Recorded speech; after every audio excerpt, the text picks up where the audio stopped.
জাতীয় দলের রাডারেই ছিলেন না। অনেকে ভেবেছিলেন কখনোই ফেরা হবে না পাকিস্তানের জার্সিতে, কিন্তু রংপুর রাইডার্সের হয়ে গ্লোবাল সুপার লিগ আর বিপিএল এত ভালো খেললেন। খুশদিল শাহর সোজা ডাক পড়ল জাতীয় দলের ক্যাম্পে। রংপুর রাইডার্স এখনো দূর করতে পারেনি খুশদিল শাহর অভাব, বরং দলটির ছন্দপতনের কারণে যেন খুশদিলের চলে যাওয়া।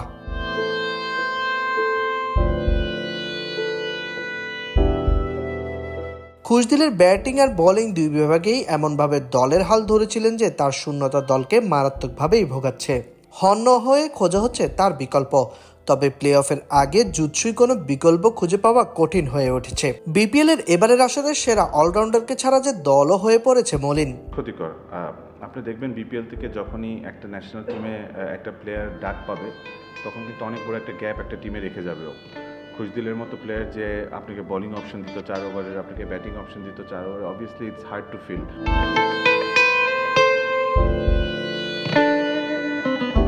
অথচ খুশদিল জাতীয় দলের ভাবনায় নেই বলেই তাকে সাইন করিয়েছিল রংপুর।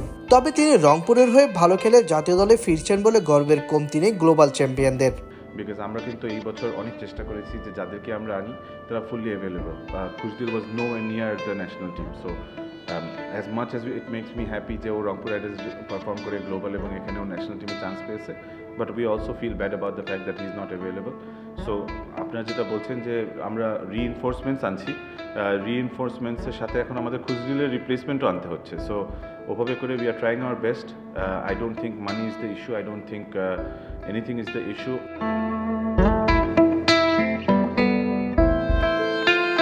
বিপিএলে এবারের আসরে উড়ন্ত ফর্মে ছিল খুশদিল।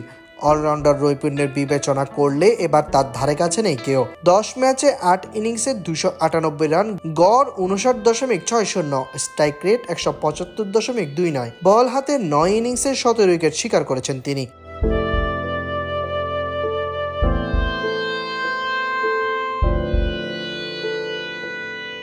রংপুরের টানা 8 ম্যাচের জয়ের পিছনে বড় অবদান ছিল পাকিস্তানি এই অলরাউন্ডারের। তবে এই পারফরমেন্সের নজর কেড়ে পাকিস্তানের নির্বাচকদের, তাকে তাই ডাকা হয়েছে ওয়ানডে দলে। সেই ডাক প্রত্যাখ্যান করার কোনো সুযোগ নেই। খুশদিল তাই ছেড়ে গেছেন বিপিএল।